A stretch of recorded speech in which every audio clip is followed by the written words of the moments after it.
రేవంత్ రెడ్డి గారు నిన్న మాట్లాడిన వ్యాఖ్యలు చాలా తీవ్రంగా మేము ఖండిస్తూ ఉన్నాం. బీఆర్ఎస్ జెండా గద్దెలు కూల్చాలని మాట్లాడుతుండు.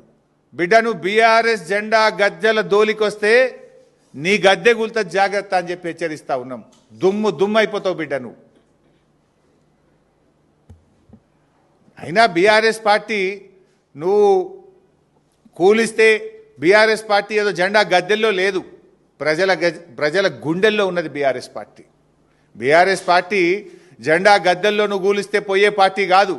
తెలంగాణ ప్రజల గుండెల్లో పుట్టిన పార్టీ బీఆర్ఎస్ పార్టీ, ప్రజల హృదయాల్లో ఉన్నటువంటి పార్టీ బీఆర్ఎస్ పార్టీ. ఈ హౌలా మాటలు బంద్ చేయి, పిచ్చి పిచ్చి మాటలు బంద్ చేయి. 6 గ్యారంటీల మీద దృష్టి పెట్టు.